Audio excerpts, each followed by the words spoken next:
You know, they say you should never mix business with pleasure, and you definitely, absolutely should never fall in love with your boss, especially when she's the CEO of one of the biggest architecture firms in Chicago, and you're just the guy who manages her calendar and makes sure she eats lunch. But I guess nobody gave my heart that memo because for 3 years, I spent every single day watching Elena Sterling conquer the world while I tried to keep my feelings locked in a filing cabinet in the back of my mind. My name is Marcus, I'm 34, a single dad to the most incredible 7-year-old girl named Chloe, and for a long time, I thought my life was just going to be about survival, pay the rent, pay off the student loans, keep Chloe happy, and ignore the fact that the woman sitting in the glass office 10 feet away from me was the only person who made the room feel brighter just by walking into it. It started innocently enough, just a professional admiration for how she handled the sharks in the boardroom, how she could look at a blueprint and see the future. But then I started noticing the cracks in the armor, the way she would rub her left temple when a meeting went long, or how she switched from heels to sneakers the second the office doors locked. And then there were the dates. Oh man, the dates were the worst part. Elena's mother, a woman who cared more about bloodlines and bank accounts than human happiness, had made it her life's mission to marry Elena off to some appropriate suitor, which usually meant a guy with a trust fund, a yacht, and the personality of a wet cardboard box.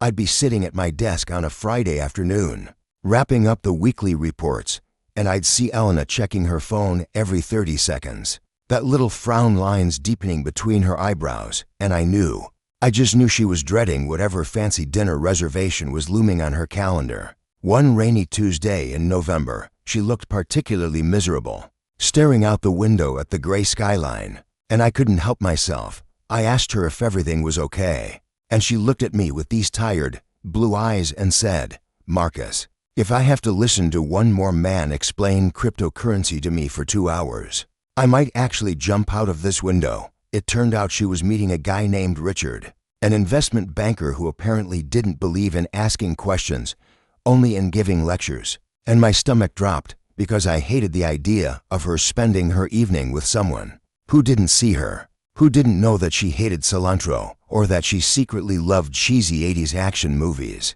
I made a joke, something about wishing I could call in a bomb threat to the restaurant to save her, and she laughed, a real, genuine laugh that hit me right in the chest, and she said, "Don't tempt me, Marcus. I might just text you an SOS."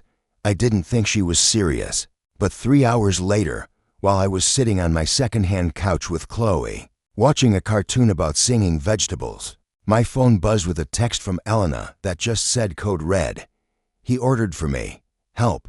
I didn't even think. I didn't hesitate. I just looked at my mom, who helps me with Chloe on weeknights, and told her I had a work emergency. I drove to this ultra-expensive French bistro downtown, walked right up to their table with my heart hammering against my ribs, and put on my best panicked executive assistant face. I ignored the guy, who looked like he was wearing a suit that cost more than my car, and I told Elena that the structural integrity of the Vanguard project had been compromised, and we needed her signature on the emergency permits immediately, or the city was going to shut us down. It was total nonsense. The Vanguard project was finished 2 months ago, but the guy didn't know that. Elena stood up with this look of practiced devastation, apologized to Richard, and followed me out the door like I was the Secret Service extracting the president. The second we hit the sidewalk, the cold air hitting our faces, she burst out laughing, and it was the best sound I'd ever heard. She asked me if I was hungry, and I told her I knew a place that definitely didn't serve snails. So we ended up at the Rusty Spoon, this 24-hour diner near my apartment that smells like bacon grease and old coffee, the kind of place with sticky menus and waitresses who call you honey. It was my spot, me and Chloe's spot, and seeing Elena Sterling, in her $1,000 dress, sliding into a cracked red vinyl booth, felt like worlds colliding in the most terrifying and wonderful way. That night changed the game for us. We sat there for 3 hours, eating fries and drinking milkshakes, and she didn't talk about mergers or acquisitions. She talked about her dad passing away when she was in college, about the pressure to be perfect, about how lonely it was at the top of the mountain. I told her about Chloe's mom leaving us when Chloe was a baby, about the struggle of being a black man in corporate America trying to prove I belonged in rooms where nobody looked like me, about how I wanted to be an architect but got stuck in administration because I needed the steady paycheck for my daughter. She listened. I mean, really listened, looking at me with this intensity that made me feel like I was the only person in the room. And by the time I dropped her off at her penthouse, I was gone, completely and totally in love with her. And that became our routine. Her mother would set up a date. Elena would endure an hour of torture. She'd text me the signal, and I'd swoop in with a fake crisis. We saved her from a tech bro who wore sunglasses indoors, a real estate mogul who chewed with his mouth open, and a politician who spent the whole night checking his Twitter mentions.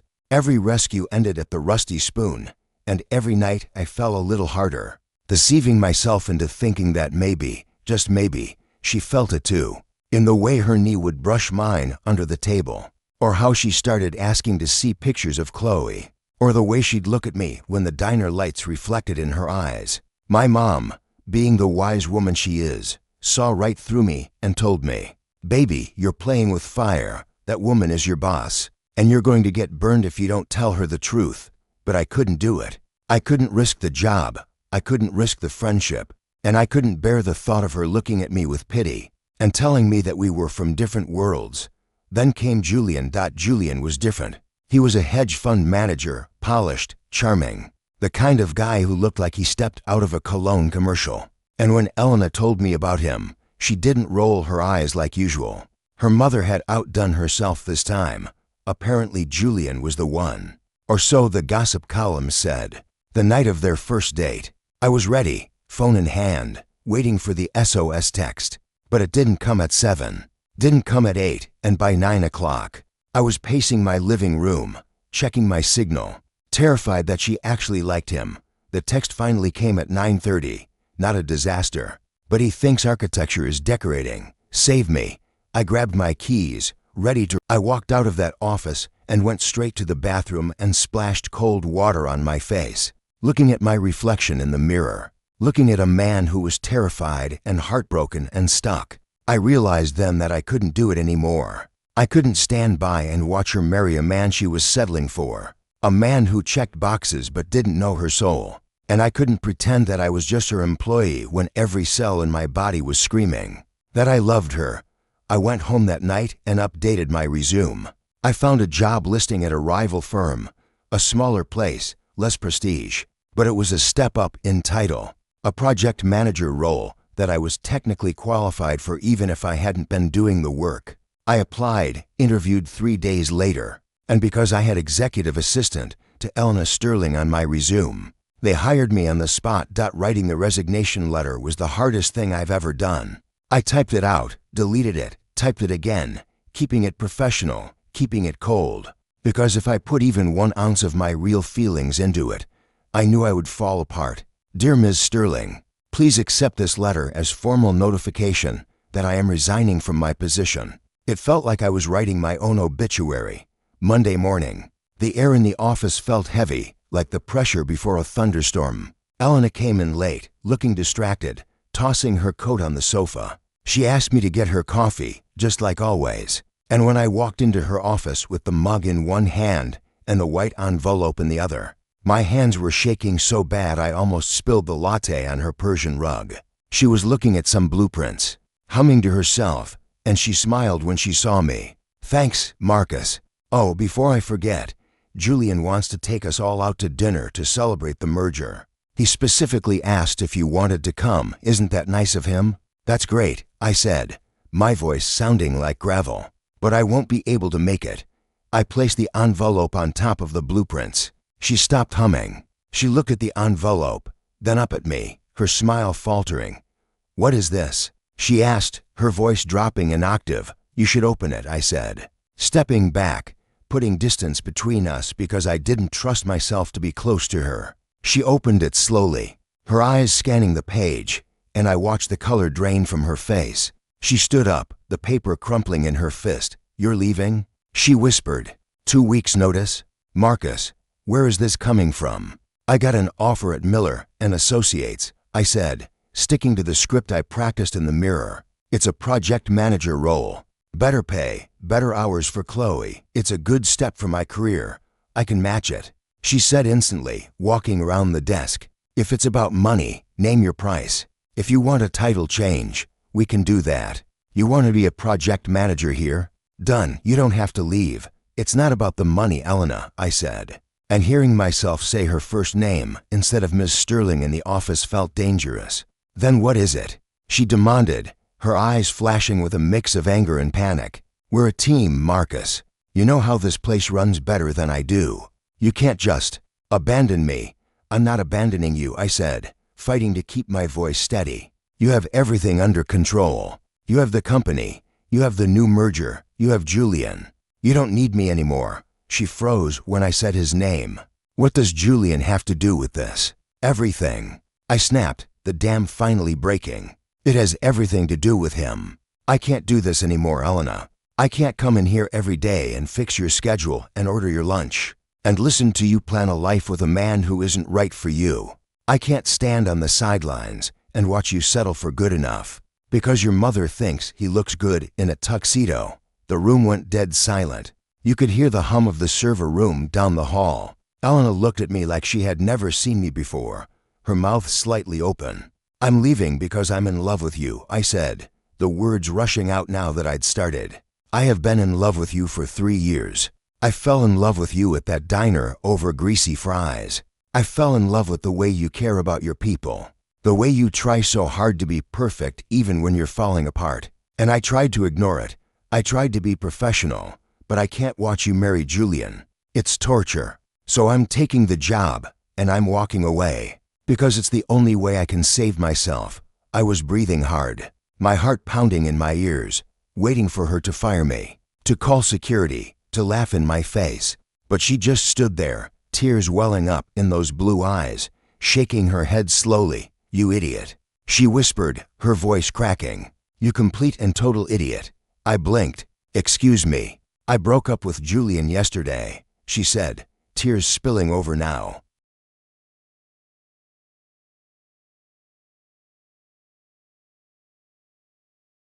I stared at her, my brain trying to process the words coming out of her mouth, but they weren't making sense. You broke up with him? But I heard you on the phone. You said he checked all the boxes. He did. She yelled, throwing her hands up, abandoning all her CEO composure. He checked every single box my mother ever created. He was perfect on paper. He was rich. He was handsome. He was stable. And I felt absolutely nothing when he kissed me. Do you know why?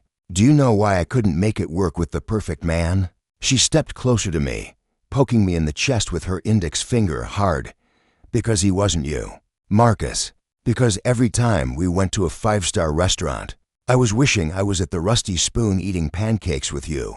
Because every time he talked about his hedge fund, I was wishing he was talking about his daughter, about Chloe, about real life. I was looking for you in him, and I couldn't find you, and it was driving me crazy.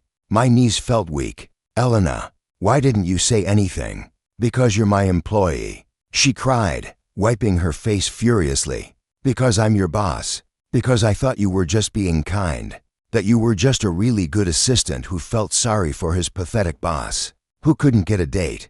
I didn't know you felt this way. I thought if I told you, you'd run for the hills. And now you hand me a resignation letter? She laughed, a bitter, wet sound. I broke up with him because I realized I would rather be alone for the rest of my life than be with someone who isn't you. And then I come in here this morning, hoping, praying that maybe I could find a way to bridge this gap between us. And you tell me you're leaving. We were standing inches apart now, the air between us crackling with 3 years of unspoken tension. I looked at this woman, this powerful, intimidating, beautiful woman who was currently unraveling right in front of me. And I realized that we had both been so scared of losing what we had, that we almost missed out on everything we could be. I'm still leaving, I said softly. Her face fell, the hope extinguishing in her eyes. Oh, I understand. If it's too weird now, I get it. No, I said, reaching out and taking her hand. Her skin was warm, her fingers trembling. I'm taking the job at Miller and Associates. I have to. Why? She whispered. If we both feel this way. Because I can't be your assistant if I'm going to be your boyfriend. I said, and watching the realization dawn on her face was the best moment of my life. I can't bring you coffee and manage your calendar if I'm going to be taking you out on dates. We need to be equals, Elena. I need to build my own path so I can stand next to you, not behind you. She looked at me, really looked at me, and then she smiled that real, messy, unguarded smile that I loved so much. Boyfriend, huh? You're pretty confident for a guy who just quit. I'm confident because I know you, I said, stepping closer, wrapping my arm around her waist. I know you hate cilantro. I know you're afraid of thunderstorms, and I know that you love me. I do, she breathed, leaning into me. I really do. I kissed her then, right there in the corner office with the glass walls, right in front of the Chicago skyline. And it tasted like coffee and relief and a future I hadn't dared to dream of. It was the kind of kiss that rewrites your history, the kind that tells you that every struggle, every lonely night, every bad date was just leading you to this exact moment. The transition wasn't easy, though. I worked out my 2 weeks, which was torture because we had to pretend to be professional while sneaking glances at each other. Across the conference table, the office rumor mill was going crazy because Elena was walking around humming again, and I was smiling at spreadsheets. When I finally packed up my box on my last day, she walked me to the elevator. It was formal, stiff, because people were watching, but just before the doors closed, she winked at me and whispered, "Pick me up at 7. Don't be late, that first real date." Man, I was more nervous than I'd ever been. I wasn't rescuing her. I was the date. I picked her up in my beat-up sedan, not a limo, and I took her to a little jazz club I knew. But the real test was a week later when I introduced her to Chloe. I was terrified. Chloe is my world, and she's protective of me. I invited Elena over for dinner, made my famous spaghetti, and told Chloe that a special friend was coming. When Elena walked in, she wasn't wearing her power suit. She was wearing jeans and a soft sweater, and she brought a sketchbook and a set of professional drawing pencils because I'd told her. Chloe liked to draw. Chloe hid behind my leg for about 5 minutes, but Elena didn't push. She just sat on the floor, opened the sketchbook, and started drawing a castle. Slowly, Chloe crept closer. "That's a nice turret," Chloe whispered. Elena looked up, dead serious. "Thank you, but I think the structural support on the drawbridge is weak. What do you think?" Chloe grabbed a pencil. "It needs a dragon here." By dessert, Chloe was sitting in Elena's lap, explaining the complex backstory of the dragon, and I was standing in the kitchen doorway, watching the 2 people I loved most in the world, trying not to cry into the dish towel. My new job was good, hard work, but satisfying. Being a project manager meant I was finally using my degree, finally building things. But something was missing. Elena and I would talk late at night, her complaining about the disconnect between her designs and the builders, me complaining about the lack of creativity in the projects I was managing. About a year into our relationship, we were sitting at the Rusty Spoon because we still went there every Friday, and she looked at me over her milkshake and said, "I'm bored, Marcus. I'm tired of building glass boxes for rich banks. I want to build things that matter, homes, community centers, places where people actually live." "I know the feeling," I said. I spent all day arguing with a contractor about cutting costs on a school renovation. "It's soul crushing. What if we just did it?" she asked, her eyes lighting up with that dangerous spark I recognized. "Did what?" "Quit, both of us. Start our own firm. Thorne and Sterling Restorations. You handle the project management and the build. I handle the design and the architecture. We focus on restoring old homes, revitalizing neighborhoods. We build for people, not corporations." It was insane. It was risky. She would be giving up a massive salary, her family's legacy firm. I would be giving up the stability I had finally found. I looked at her, at the woman who had walked away from a perfect life to be with a single dad assistant, and I knew she meant it. "My mom is going to have a heart attack," she said. Grinning, "My mom is going to say I told you so." I laughed. So we did it. We jumped off the cliff together. The first year was brutal. We worked out of our dining room, eating ramen, stressing about cash flow.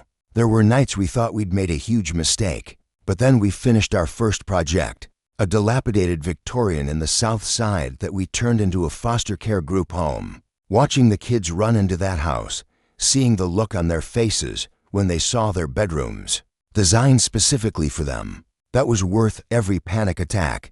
We've been in business for 3 years now. We're not rich, not like she used to be, but we're happy. We're building something real. Last month, on a snowy Tuesday, I took Elena back to the Rusty Spoon.